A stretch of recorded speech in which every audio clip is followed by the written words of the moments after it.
Have you ever wanted a large 6.7-inch iPhone, but like don't want to spend over $1,000 on the iPhone 14 Pro Max? Well, Apple finally has you covered. This is the iPhone 14 Plus.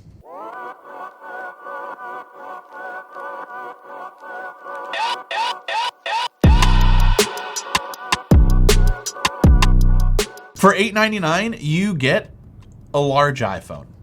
I know, I shouldn't say that's it, but honestly, that's kind of it. And I know what you're thinking, but Dan, what about Apple saying it's the largest battery life in an iPhone? Is it though? Is it really? Because over the last week, I haven't noticed that drastic of battery life in comparison to the iPhone 14 Pro Max. In fact, in some metrics that's actually rated right on Apple's website, the Pro Max is expected to last longer in certain scenarios compared to the 14 Plus.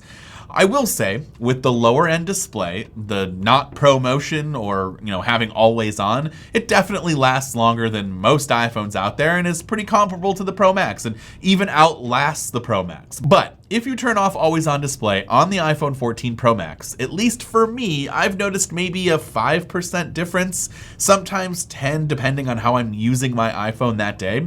And that's going both ways, as in 5% larger battery life on the 14 Pro Max, and sometimes 5% on the iPhone 14 Plus.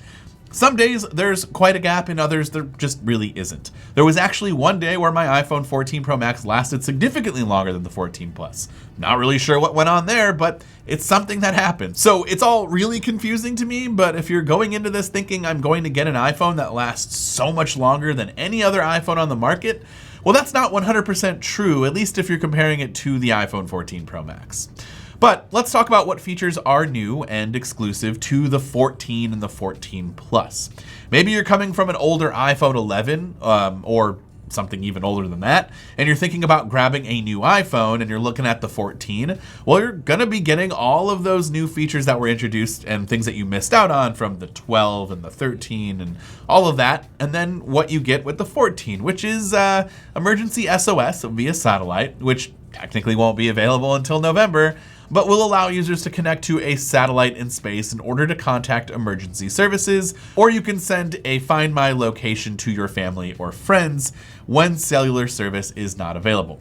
Great feature to have, something you guys probably won't use on a regular basis, or at least I hope you don't have to use this on a regular basis. So I'm gonna chalk that up as a nice to have, not something I would totally upgrade for.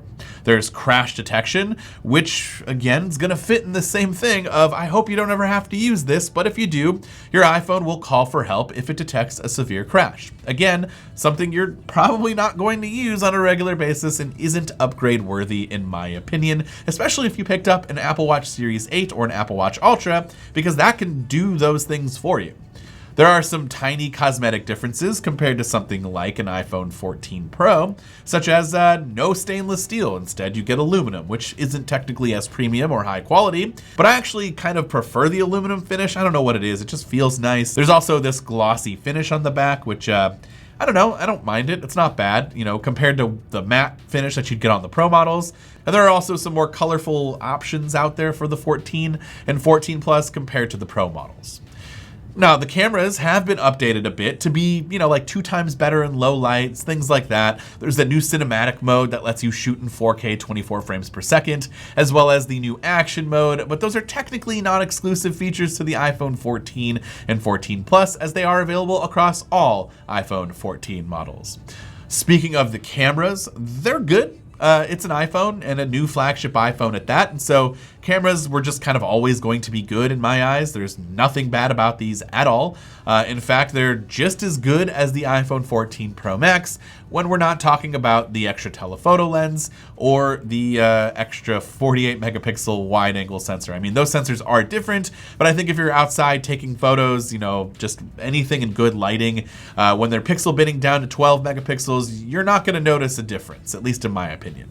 Now, Let's talk about that. You don't get that additional telephoto lens, and you don't get that 48 megapixel main sensor, which again bins down to 12 megapixels, which is in fact what you get with the main sensor here. It's still 12 megapixels on the 14 and 14 Plus, but you cannot take 48 megapixel RAW photos, which you can on the Pro models. And the results of a 48 megapixel RAW photo can be pretty incredible, but also can eat up a ton of storage. So really, there's not a whole lot going on here in terms of major flashy new features.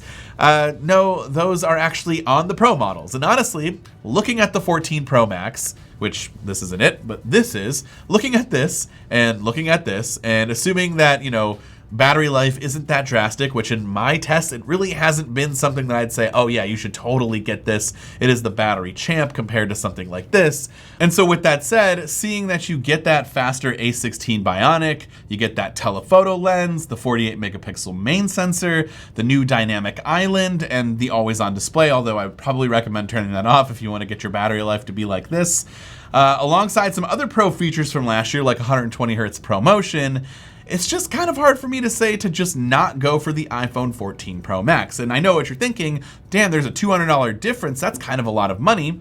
Sure. And if you're irresponsible like me and you don't really consider it a whole lot when you look at it as a subsidized price, because over the course of 2 years, it's only $6 a month to upgrade from the 14 Plus to the 14 Pro Max, I would just say do that at $6. It kind of seems like a no-brainer to me. Be more responsible than me. You know the means and your budget, but if you can afford that extra $6 a month, I would just get this. I really would. I would get the 14 Pro Max and I wouldn't look back, because at the end of the day, this is using an older processor from last year. There are some new features that don't really seem like new flashy features for an iPhone release, and really, it's just a big version of the iPhone 13, honestly, to me. I know there are some other upgrades, but to me, it's just feels like a bigger version of the iPhone 13. But of course, I would love to hear from you in the comments down below.